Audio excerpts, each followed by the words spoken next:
সমন্বয়কদেরকে হাসপাতালের মধ্যে ঢুকাইয়া র্যাম্পার্ট পেদাইছে কর্মকর্তা কর্মচারীরা, মানে হাসপাতালের কর্মকর্তা কর্মচারীরা। মব সৃষ্টি করে জনপ্রিয়তা অর্জন করা সমন্বয়করা যখন মবের শিকার হয়, কি ভালো যে লাগে রে ভাই। অন্তর্বর্তীকালীন সরকারের প্রধান উপদেষ্টা ইউনূস, মোহাম্মদ ইউনূস, তিনি পদত্যাগ করবেন। পদত্যাগ তো করবেনই, পদত্যাগ করতেই হবে। টুডে অর টুমরো উনি নির্বাচন করতে পারবেন না। প্রফেসর ডক্টর মোহাম্মদ ইউনূসের কি যেন হয়েছে, তার স্বাভাবিক হিসাব নিকাশ এর মধ্যে তিনি আর নেই। তিনি এখন অন্য জগতে চলে গেছে। তখন দেখবেন যে স্থগিত হওয়ার সাথে সাথে ইউনূস পদত্যাগ করে চলে গেছে।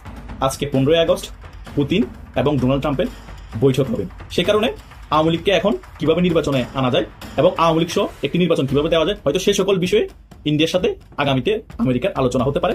আসসালামু আলাইকুম সম্মানিত দর্শক, নতুন আরো একটি ভিডিওতে আপনাদের সবাইকে স্বাগতম। দর্শক, আজকের এই ভিডিওটা কতটা গুরুত্বপূর্ণ আপনারা ইতিমধ্যে ভিডিওর শুরুতে ভিডিওর কিছুটা গুরুত্বপূর্ণ অংশ দেখেই বুঝে গিয়েছেন। প্রিয় দর্শক, বেশি কথা বাড়াবো না, শুধু এটাই বলবো, সমন্বয়কদের সময় শেষ, তাদেরকে সকাল থেকে খুঁজে পাওয়া যাচ্ছে না, গণমাধ্যমের টাইমলাইনেও দেখা যাচ্ছে না। এইদিকে ডক্টর মোহাম্মদ ইউনূস যখন তখন পদত্যাগ করে দেশ ছাড়বেন, গোয়েন্দা সংস্থায় এটাই বুঝে গেছে। দর্শক, বেশি কথা বাড়াবো না, সরাসরি ভিডিও স্ক্রিনে চলে যাই। আপনারা মনোযোগ সহকারে বিস্তারিত ভিডিওগুলো শুরু থেকে শেষ পর্যন্ত সম্পূর্ণ দেখে থাকুন। স্বাস্থ্যখাত সংস্কারের দাবিতে অনশনে থাকা শিক্ষার্থীদের উপর হাসপাতালের কর্মচারীরা হামলা চালিয়েছে।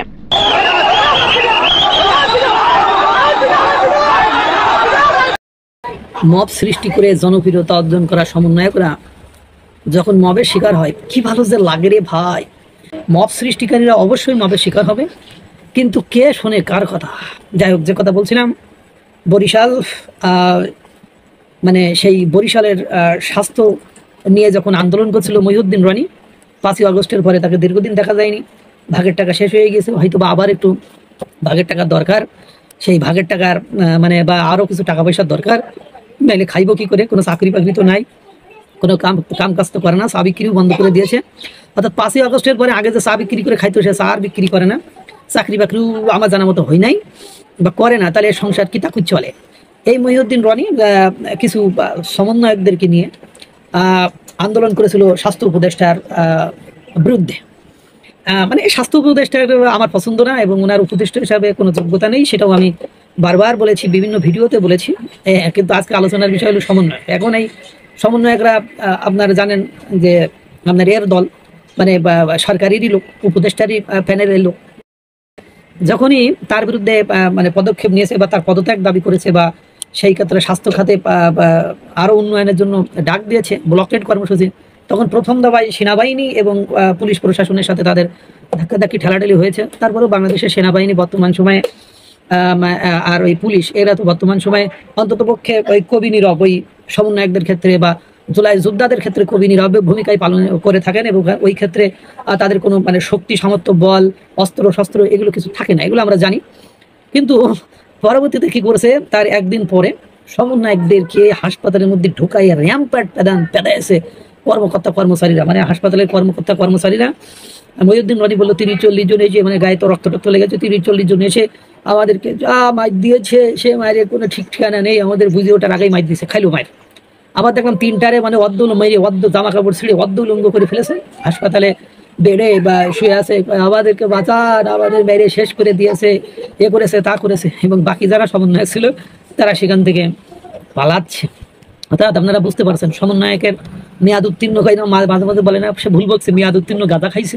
তো সমন্বয়করা বছর পার হয়ে গেছে, তো তারা মেয়াদ উত্তীর্ণ হয়েছে। তারা যাদের শক্তি, বল, যেসব এক্সাম্পল, উদাহরণগুলো দেখায়, মানে আহতদের কথা শোনায়। কিন্তু আপনারা দেখছেন যে জুলাই গণঅভ্যুত্থানে আহত হয়েছে কারা? তারা অধিকাংশ স্টুডেন্ট নাই, শ্রমিক, এই সেই মানে বুড়ো হাবড়া শ্রমিক, রিক্সাওয়ালা, ভ্যানওয়ালা, গার্মেন্টস শ্রমিক এরা। এবং জুলাই গণঅভ্যুত্থানের বর্ষপূর্তি উপলক্ষে 5ই আগস্টে জাতীয় পঙ্গু হাসপাতালে তাদেরকে দেখতে পর্যন্ত যায়নি। সমন্বয়কদেরকে মানে এখন মানে অন্যদের লাল টিকিট দেওয়া লাগছে না, লাল টিকিট সমন্বয়কদের সহপাঠী, সহকর্মী, সহযোদ্ধা তারাই দিচ্ছেন। ভাল লাগছে। বলছিলাম মব সৃষ্টি করো না, আমরা বলি গালে, তোমাদের শুনে বালে। তো বিষয়টা এরকমই হয়েছে। তো এখন দেখো কেমন লাগে রে ভাই, অন্যরা অন্যদের মব সৃষ্টি করে যখন পিটাইছো, তখন যেমন তাদের পরিবার কষ্ট পেয়েছে, তারা কষ্ট পেয়েছে, তোমরা এখন হাসপাতালের বেডে শুইয়া চিল্লা ফিল্লা করতেছো, হাগানি সাগানি করতেছো, কেমন লাগে একটু দেখো না ভাই। প্রফেসর ইউনূস, ডক্টর ইউনূস, অন্তর্বর্তীকালীন সরকারের প্রধান উপদেষ্টা ইউনূস, মোহাম্মদ ইউনূস, তিনি পদত্যাগ করবেন। নতুন খবর না, পুরনো খবর। পুরনো খবরের অর্থে এটা নিয়ে 2 রকম কাণ্ড ঘটে। একটা হচ্ছে নাটক করা, ভেঙচি দেওয়া, আরেকটা হচ্ছে সত্যিকার অর্থে পদত্যাগ করবেন। এবারে ঘটনাটি ঘটেছে, এটা আরেকজন নেতা তিনি খুবই আলোচিত এই সময়ে এসে, এবং তারা কাজ শুরু করেছেন গত আওয়ামী লীগ সরকারের প্রায় শেষ টাইমে এসে এবি পার্টি, আমার বাংলাদেশ পার্টির সাধারণ সম্পাদক ব্যারিস্টার ফুয়াদ এই সরকারের সময় এসে আলোচিত মানুষ। ব্যারিস্টার ফুয়াদ যেটা বলছেন, আমি যতটুকু দেখলাম পত্রপত্রিকার খবরে, যে যদি এনসিপি এবং জামাতে ইসলামী নির্বাচনে না যায় তাহলে ডক্টর ইউনূস পদত্যাগ করবেন। কাণ্ডটা চিন্তা করেন। আমি ব্যারিস্টার ফুয়াদের কথায় গুরুত্ব দিই, হয়তো তিনি এটা অনুমান বা বিশ্লেষণ করে বলেছেন কিনা, কারণ দুটাই হতে পারে, যে যদি জামাতে ইসলামী বা এনসিপি ইলেকশন না করে তাহলে কি যে একটা কাণ্ড ঘটবে ইলেকশন নিয়ে, তো বুঝতে পেরেছেন। বিএনপি হয়তো সেরকম ওই আওয়ামী লীগ যে ট্রেন্ডের, বিএনপি তাই ওই একতরফা তারা ক্ষমতায় যেতে পারলেই হয়। বিএনপি এর আগেও ট্রাই করেছে সেটা, 96 যদি এত আন্দোলন জমে না উঠতো 15 ফেব্রুয়ারি নির্বাচন, বিএনপি থেকে যেত, একতরফা নির্বাচন করার তারও অভ্যাস আছে, আওয়ামী লীগের অভ্যাস আছে। তো সেরকম যদি সিচুয়েশন হয় তাহলে এই দায়ভার ডক্টর ইউনূস সাহেব তিনি কাঁধে নেবেন না। এখন দুইটা দিক দেখেন, একটা হচ্ছে ব্যারিস্টার ফুয়াদ যদি এই অনুমান করে বলতে পারেন, আরেকটা হলো যে ব্যারিস্টার ফুয়াদ এই সরকারের প্রতি তার সমর্থন আছে, পূর্ণ সমর্থন আছে, এবং তিনি এই সরকারকে সফল মনে করেন। আমাদের সঙ্গে তিনি যখন শোতে এসছেন আমাদের এই চ্যানেলে, তখনও তিনি বলেছেন যে সরকার কি কারণে তিনি সফল এই সরকার মনে করেন সেসব জিনিস তিনি তুলে ধরেছেন। সেক্ষেত্রে সরকারের সঙ্গে তার ভালো রিলেশন আছে, সরকারের ভেতরকার খবর জানেন, এটা হতে পারে। তবে এর বাইরে আমরা যদি চিন্তা করি তাহলে দেখেন কাণ্ডটা, যদি জামাত এনসিপি ইলেকশনে না যায়, এখানেও দুইটা দিক আছে। একটা হলো যে ডক্টর ইউনূসই হয়তো চান না যে জামাত এনসিপি না যাক, ফলে নির্বাচনটা বানচাল করার জন্য এটা একটা খেলা হতে পারে। আরেকটা হলো ডক্টর ইউনূস নিজে এই পেজ গিটা লাগিয়েছেন কিনা, এই 1 বছরে রাজনৈতিক দলগুলোর মধ্যে ডেকে ডেকে বলে ঐক্য করো, আর ভেতরে ভেতরে খেলা লাগানো, এটাই সরকারের একটা খুব সিদ্ধহস্ত কাজ। এখন আমরা যে বলছি পদত্যাগ তো করবেনই, পদত্যাগ করতেই হবে, টুডে অর টুমরো উনি নির্বাচন করতে পারবেন না, মানে খুব বেশি বিশ্লেষক হওয়া লাগে না, একদম সাদা চোখে দেখেন তো দেশের যে পরিস্থিতি, এই পরিস্থিতি নির্বাচন হওয়ার মতন। পুলিশকে যে গভর্নমেন্ট একটা বছরে ঠিক করতে পারে নাই, সেই গভর্নমেন্ট আগামী 6 মাসে ঠিক করে ফেলবে, ইলেকশনের মধ্যে ঠিক করে, এবং দুর্বল পুলিশ বাহিনী দিয়ে বাংলাদেশের নির্বাচন সম্ভব। যতই আপনি সেনাবাহিনী বিজিবি লাগান, তারপরে রাজনৈতিক অস্থিরতা, আওয়ামী লীগ তো বসেই আছে। আওয়ামী লীগ কি কারণে তাকে সহযোগিতা করতে, হয়তো আওয়ামী লীগ গন্ডগোল পাকাতে চাবে না ইলেকশন নিয়ে, ইলেকশনের দিন যে একটা কিছু করে ফেলা সেটা হয়তো পারবেও না, কিন্তু এই সরকারকে তার সহযোগিতা করবে না। তাহলে এই সিচুয়েশনের মধ্যে দেশে আপনার একটা নির্বাচন করার মতন কোন এলিমেন্টটা বিরাজমান রেখেছেন ডক্টর ইউনূস সাহেব? তার যে উপদেষ্টা পরিষদ, কিছু বুড়া, কিছু অনভিজ্ঞ বাচ্চা, কিছু হচ্ছে লোভী, হ্যাঁ, এদেরকে দিয়ে, এবং তাদের মধ্যে থেকেও কেউ আবার ডিগবাজি দিয়ে, জাম্পু দিয়ে এসে তারা আবার ইলেকশনও করবে। তো এইরকম একটা সিচুয়েশনে ফেব্রুয়ারিতে নির্বাচন বিএনপি চায়, মনে করে, আটঘাট বেঁধে নেমেছে, আদৌ কি সম্ভব? বাদ দিলাম আওয়ামী লীগের কথা, দেশের জাতীয় পার্টি জানেন এখনো কি পরিমাণ ভোট আছে। আপনি জামাত থেকে ফেলে দিতে পারবেন জাতীয় পার্টি ভাঙতে ভাঙতে নষ্ট হতে হতে যে জায়গায় আছে, তারপরে তার একটা সাংঘাতিক রকম ভোট ব্যাংক আছে। সেই জাতীয় পার্টি ইলেকশনে কিভাবে যাবে না যাবে, জাতীয় পার্টিকে তো চিন্তা করে, আর এই জাতীয় পার্টির ঘাড়ে চড়ে যদি আওয়ামী লীগ চলে আসে, এত বিশ্বাস, এত সন্দেহ রেখে ডক্টর ইউনূস সাহেব দেশটাকে এরকম পেজকি লাগিয়ে একটা সাংঘাতিক আগ্নেয়গিরির মুখে বসিয়ে দিয়ে উনি পদত্যাগ করবেন বীরের মতন করে। মানে এইটা যদি হয়, ইটস এ ব্যাড লাক, ইল লাক, আর কি থাকতে পারে। মাননীয় প্রধান উপদেষ্টা প্রফেসর ডক্টর মোহাম্মদ ইউনূসের কি যেন হয়েছে, তার স্বাভাবিক হিসাব নিকাশ এর মধ্যে তিনি আর নেই, তিনি এখন অন্য জগতে চলে গেছেন। সুফিজম বলতে একটা ডিসকোর্স আছে, সেখানে ফানাফিল্লা বাকাবিল্লা আছে, বিভিন্ন হাল আছে, মাকাম আছে, যেমন মাকামে মাহমুদ, মাকামে নাসুদ, মাকামে লাহুদ, এরকম অনেক হাল আছে।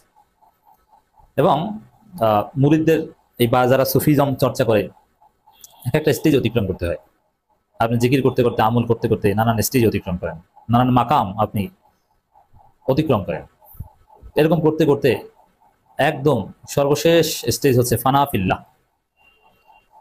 আবার নানান স্টেজ আছে,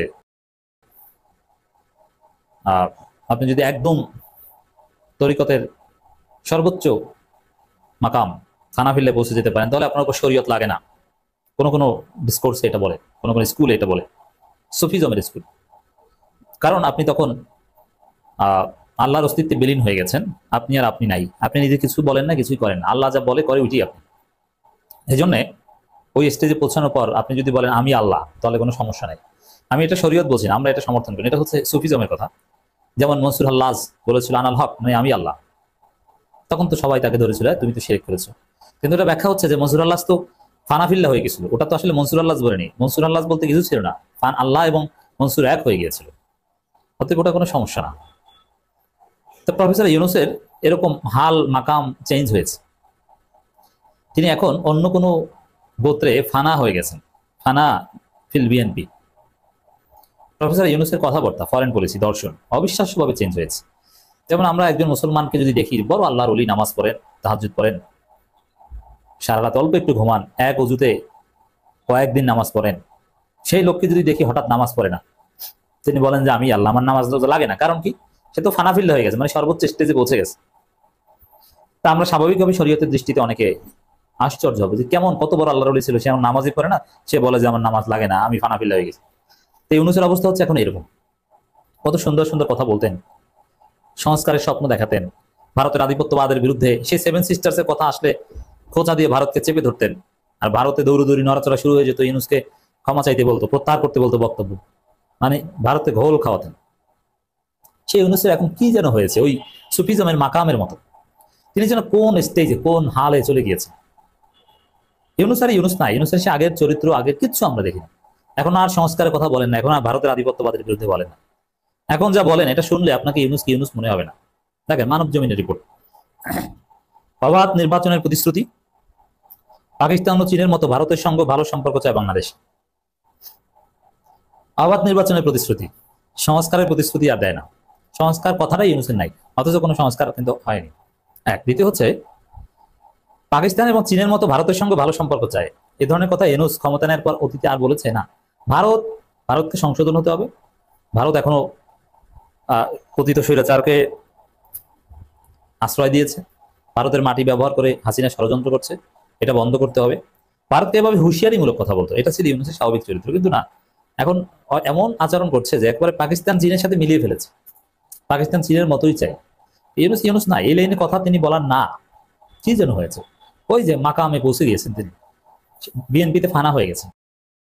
এই যে পাকিস্তান চীনের মতো ভারতের সাথেও ভালো সম্পর্ক চাই, এটা আমরাও চাই, সবাই চাই, কিন্তু এটা এখন বলার বিষয় না। যতদিন পর্যন্ত কলকাতায় আওয়ামী লীগ অফিস করে, আওয়ামী লীগের অফিস খুলে রাজনীতি করে, হাসিনা ওই দেশে বসে এখন উস্কানি দেয়, সেই জায়গায় হাসিনাকে ফেরত দেওয়ার কোনো কথা নাই, ষড়যন্ত্র বন্ধ করে নাই, আমরা এখন এই ভারত সম্পর্কে একদম স্বাভাবিক কথা বলে দিব, এটা হয়? এটা হয় না, এটা মেনে নেওয়া যায়, এটা হতে পারে না।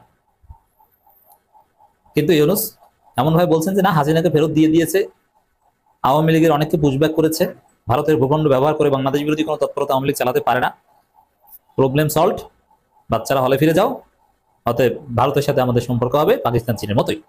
সম্মানিত দর্শক, আশা করতেছি বিস্তারিত ভিডিওগুলো আপনারা সম্পূর্ণ মনোযোগ সহকারে শুনেছেন এবং দেখেছেন। প্রিয় দর্শক, আজকের এই ভিডিওতে যে আলোচনাগুলো আপনারা বিস্তারিত শুনতে পারলেন, এইগুলো সম্পর্কে আপনাদের ব্যক্তিগত মতামত কি? প্রিয় দর্শক, আপনাদের মূল্যবান মতামত ভিডিওর কমেন্টে অবশ্যই লিখে জানিয়ে দিবেন। ভিডিওটি শেষ করছি, সকলে ভালো থাকবেন, ধন্যবাদ।